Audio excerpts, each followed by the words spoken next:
मेरा नाम अंजलि है।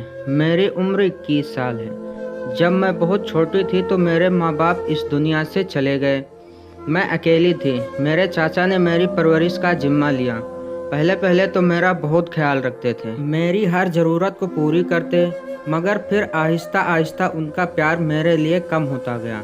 मैं उनके लिए बोझ बन गई। मेरा स्कूल छुड़ाकर चाची मुझसे सारा दिन काम कराती और उनके बच्चे स्कूल जाते। पहले तो मैं बहुत रोती, फिर सब्र आ गया। मैंने रोना धोना छोड़ दिया और सारा दिन काम करती। सब ने मुझे नौकरानी ही समझ लिया, तो उन्हें मुफ्त की नौकरानी मिल गई थी। फिर एक दिन मुझे पता चला कि चाचा मेरी शादी कर रहे हैं। मैं हैरान हो गई कि चाचा मेरी शादी क्यों करना चाहते हैं और मेरी शादी से इतना खुश क्यों हैं। मैं तो उनकी मुफ्त की नौकरानी हूँ, उन्हें मेरी शादी करके क्या मिलेगा। फिर मैं खामोश हो गई। मेरा ख्याल था कि शादी के बाद मेरा इस जहन्नुम से जान छूटेगी। शादी वाले दिन जब मेरा पति कमरे में दाखिल हुआ तो नशे में चूर था। मैं उसे देखकर डर गई, सिमट गई। झटका तो मुझे तब लगा जब उसने मुझे मेरे बालों से पकड़ लिया, मुझे और मारने लगा और मैं रोती हुई गुनाह सोचने लगी अपने कि मुझे किस गुनाह की सजा मिल रही है। चाचा के घर बातों से वार करके मुझे जख्मी किया जाता, जहनी तौर पर मुझे मारा जाता, पर यहाँ तो जिस्मानी तौर पर भी मुझे मारा जाने लगा। मैं खामोश हो जाती और सोचने लगती कि चाचा ने आखिर मेरी शादी इस शख्स से क्यों की है। मैं अपने पति के कपड़े इस्त्री कर रही थी,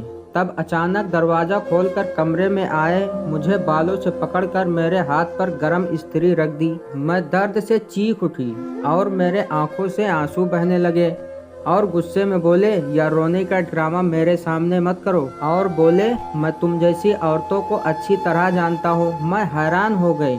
वह मुझे औरत कह रहा था और उसके कहने का मतलब मैं ना समझ सकी। वह मुझे कैसी औरत कह रहा था। मैं भी अपने ऊपर हो रहे जुल्म के बारे में पूछने ही वाली। वह वहाँ से गुस्से में चला गया। मेरे हाथ पर जलन होने लगी। मैं उससे कुछ पूछती, मेरी हिम्मत जवाब दे जाती। शादी के कई साल गुजर जाने के बाद मैंने उस शख्स के लबों पर मुस्कुराहट न देखी। मुझे हैरत होती, ये शख्स ऐसा क्यों है, इसे लड़कियों से इतनी नफरत क्यों है, पर मैं भी पूछ ना सकी। जब भी आता मार पिटाई करके न जाने कहाँ चला जाता और मैं अपने किस्मत को बैठकर कोसती रहती। मैं रात के वक्त गार्डन में बैठी हुई थी कि अचानक आकर मुझ पर चिल्लाने लगा, यहाँ क्यों बैठी हो, वह भी रात के वक्त। इस वक्त किसका इंतजार कर रही हो? मैं तुम जैसी औरतों को अच्छी तरह जानता हूँ। और तुम आज गली में क्यों गई थी? तुम जैसी औरतें बड़ी तेज होती हैं, लड़कों को अपनी अदाएं दिखाकर उन्हें फंसा लेती हैं। मुझे उसकी बातें सुनकर गुस्सा आने लगा। उस शख्स ने औरतों के बारे में इतनी गलत फहमियाँ पाल रखी थी। क्यों हर वक्त औरतों की बुराई, हर वक्त औरतों को बुरा भला कहना। और मैं उसे देखती रह जाती। गले में आंसुओं का फंदा अटका रहता।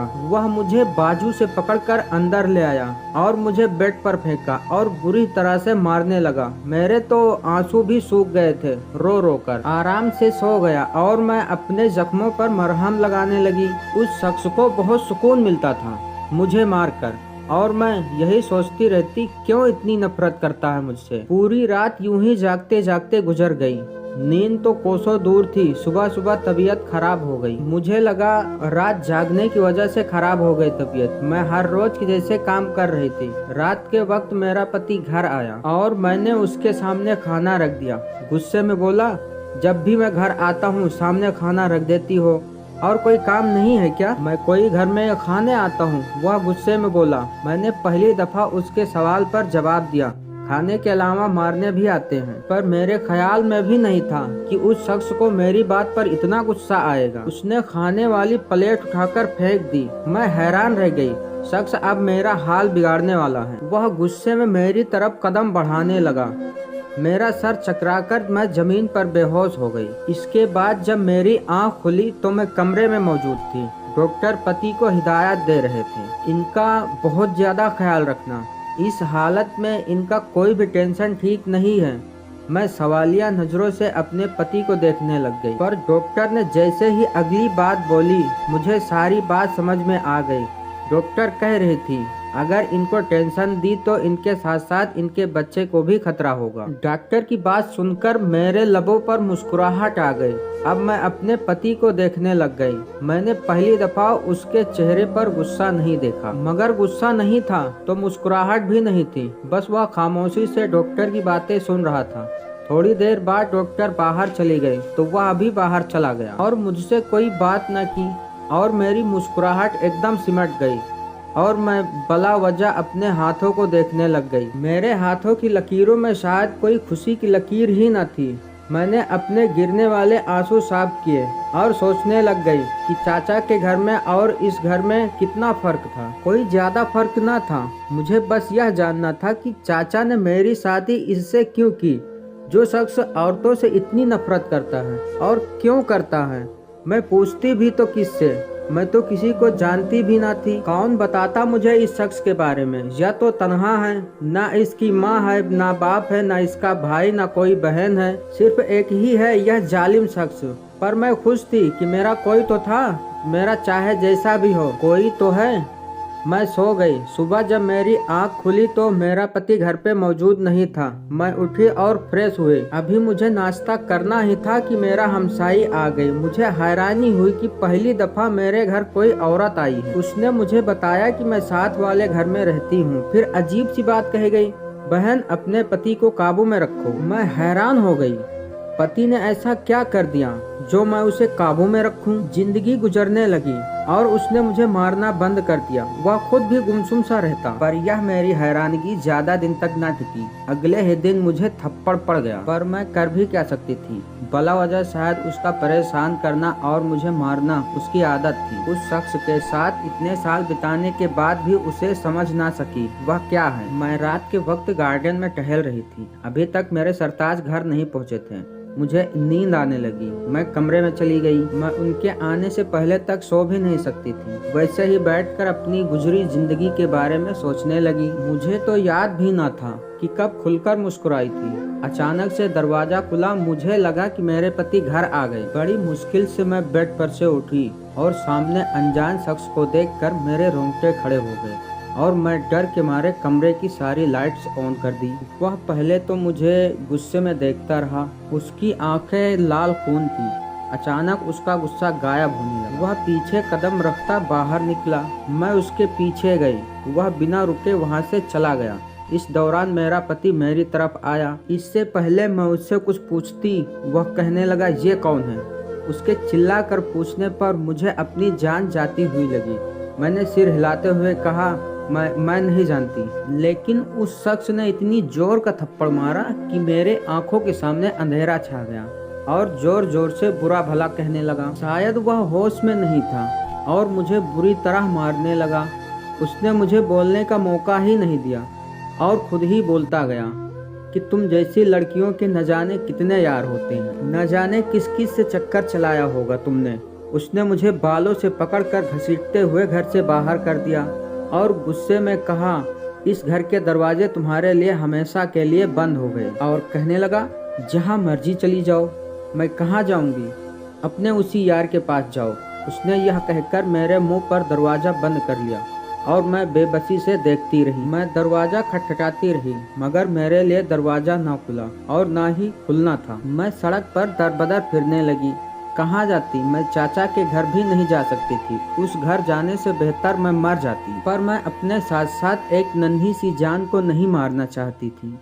फिर एक रात नन्ही सी जान इस दुनिया में आ गई। उसका और अपना पेट पालने के लिए लोगों के सामने भीख मांगती रही। दर बदर की ठोकरें खाने लगी। मेरा बेटा सारा दिन रोता। मैं उसे देखकर न जाने किस दर्द से गुजरती। मैं रोज घुट घुट कर मरती। मेरी सांसें बोझ लगने लगी थी। मैं अपने बेटे को सीने से लगाए सड़क पर इधर उधर भटकती और उस शख्स को बद्दुआएं देती। न जाने कौन था वह और क्यों मुझे इस तरह बर्बाद कर गया। मुझे अपना पति याद आने लगा। जैसा भी था उसके साथ महफूज थी। एक छत के नीचे तो रहती। बहुत जोरों की बारिश होने लगी। सारे लोग वहां से इधर उधर भागने लगे। मेरा बेटा सर्दी से बुरी तरह कांपने लगा। मैं उसे सीने से लगाए बारिश से बचने की कोशिश कर रही थी। मेरे बेटे को बुखार हो गया। मैं उसे चूम रही थी कि अचानक एक शख्स मेरे सामने आ गया। मैंने सामने बैठे उस शख्स को नफरत भरी निगाहों से देखा। मेरे तन बदन में आग लग गई। वह मुझे बड़े आराम से कहने लगा, उठो और मेरे साथ चलो। उसने मेरे हाथ से मेरे बेटे को पकड़ लिया। मैंने गुस्से में कहा, तुम कौन हो और मैं क्यों चलूं तुम्हारे साथ? मैंने उससे अपना बेटा छीन लिया। बाद में मुझसे झगड़ लेना, तुम्हारे बेटे को बुखार है। अगर इसकी जिंदगी चाहती हो तो यहाँ से उठो और चलो मेरे साथ। मैंने अपने रोते बिलखते बेटे को देखा और उसके साथ चल पड़ी। वह मुझे अपने घर ले आया। वह घर कम महल ज्यादा लग रहा था। मैंने हैरानगी से उसकी तरफ देखा और गुस्से में उससे कहा, क्यों मुझे बर्बाद किया? क्या बिगाड़ा था मैंने तुम्हारा? तुमने मुझे बर्बाद किया है। खुशियाँ तो पहले से मेरे पास नहीं थी, लेकिन तुमने मुझे कहीं का नहीं छोड़ा। क्यों मुझे बर्बाद किया? मैंने उसका ग्रीवान पकड़ा और गुस्से में उससे कहने लगी, लेकिन वह शख्स कुछ नहीं बोला और चुपचाप वहाँ से चला गया। थोड़ी देर बाद आकर मुझे कपड़े दिए और कहा, अपने बेटे के भी कपड़े बदल लो। वह यह कहकर वहाँ रुका नहीं, वहाँ से चुपचाप चला गया। मैंने कपड़े बदल लिए और अपने बेटे को सुलाने लग गई। थोड़ी देर बाद वह फिर वापस आया और कहने लगा, मेरा नाम हर्ष है। मैंने गुस्से में कहा, मैं आपके नाम का क्या करूँगी? मैंने गुस्से में उससे कहा कि आप मेरे साथ आएं और मेरे पति को बताएं कि हमारे बीच कुछ भी नहीं है। मैं उसका हाथ पकड़कर बाहर की ओर जाने लगी, लेकिन वह वहीं पर खड़ा रहा और बोला, तुम्हारा पति अब इस दुनिया में नहीं है, वह खुदकुशी कर चुका है। वह आराम से बताने लगा। मैंने कहा, तुम झूठ बोल रहे हो। मैंने उसके मुंह पर एक थप्पड़ जड़ दिया। वह कुछ न बोला, लेकिन कहा, तुम भी शादी कर लो। उसकी बात सुनकर मुझे गुस्सा आ गया। तुम कौन होते हो मेरी जिंदगी का फैसला करने वाले? क्या करना चाहिए और क्या नहीं? तुमने मेरी जिंदगी बर्बाद की है। मैं तुम्हें कभी माफ नहीं करूंगी। मैंने ना जाने उसे खड़े खड़े कितनी बातें सुना दी, पर मुझे हैरानी हुई। वह शख्स वहां से अपने आंसू पोंछते हुए चला गया। दिन गुजरने लगे। वह शख्स मेरे बेटे से बहुत मोहब्बत करता, उसे खिलाता और उसके लिए खिलौने लाता, और मैं अपने बेटे को उससे दूर रखती। वह मुझसे एक ही बात कहता, शादी कर लो। मैं उसके सवाल का कोई जवाब न देती। मैं अक्सर उसे तन्हाई में रोता हुआ भी देखती। वह बहुत कम मुस्कुराता। तुम अगर किसी और से शादी नहीं करना चाहती तो तुम्हें मुझसे शादी करना होगा। मैं ऐसे ही तुम्हें अपने घर नहीं रख सकता, और अगर तुम कहीं और जाना चाहती हो तो जा सकती हो। इस बात को सुनने के बाद मेरे जहन में चाचा का घर आया, पर मैं उधर नहीं जा सकती थी। मैंने उसके साथ शादी के लिए हाँ कर दिया और हम दोनों की शादी हो गई। मैं अक्सर उससे गुस्से में पूछती कि तुम मेरे कमरे में क्यों आए थे उस रात को, पर मुझे जवाब में उसकी आंखों में शर्मिंदगी नजर आती। वह कोई जवाब न देता। एक दिन अचानक मैं सीढ़ियों से गिर गई। उसके बाद वह मेरा बहुत ख्याल रखता, पूरी पूरी रात मेरे पास बैठा रहता, मेरे बेटे को हंसाता खिलाता। मैंने उसे बेबसी से कहा, खुदा के लिए सच तो बता दो। वह निगाहें झुकाकर बोला, हमारे पति को लड़कियों से इसलिए नफरत थी क्योंकि उसे किसी लड़की ने धोखा दिया था। फिर उसने तुम्हारे चाचा से तुम्हें खरीदा। वह अपना सारा गुस्सा तुम पर निकालता था। एक दिन मेरा उससे ऐसे ही छोटी सी बात पर झगड़ा हुआ, काम की वजह से, क्योंकि वह मेरे पास ही काम करता था। मुझे नहीं पता था वह इस छोटे से झगड़े को इतना बड़ा कर देगा। उसने मेरी बीबी को मार दिया जो माँ बनने वाली थी। मुझे बहुत दुख हुआ और मैं इंतकाम की आग में जलने लगा। मैंने फैसला किया था कि मैं भी उसकी पत्नी को जलील करके मार दूंगा। उस रात मैं तुम्हें मारने के इरादे से आया था, पर तुम्हारी हालत देखकर मुझे अपनी पत्नी याद आ गई और मैं वहाँ से चला आया था, पर मैं नहीं जानता था कि वह इतना शक करेगा। फिर उसके बाद मुझे कहीं सुकून नहीं मिला। मैं गरीबों की मदद करता, फिर अक्सर मैं तुम्हें देखता और सोचता कि कहीं देखा है। फिर मुझे याद आ गया और मालूम करने पर सही पता चला कि तुम्हारी यह हालत मेरी वजह से हुआ है, पर मैं नहीं जानता था कि मैं तुमसे किस मुंह से माफ़ी मांगूं। मैं बहुत शर्मिंदा हूँ। वह बताते बताते रोने लगा। मैंने उसके जुड़े हुए हाथ पकड़ लिए और उसे माफ़ कर दिया। उसके बाद मेरी ज़िंदगी में खुशियाँ आ गई। और हमने खुदा का शुक्र अदा किया। कितने गमों के बाद हमें खुशियाँ मिली, हम खुशी खुशी रहने लगे। दोस्तों, ये वीडियो कैसी लगी कमेंट बॉक्स में ज़रूर बताएं। लाइक करें, चैनल को सब्सक्राइब करें।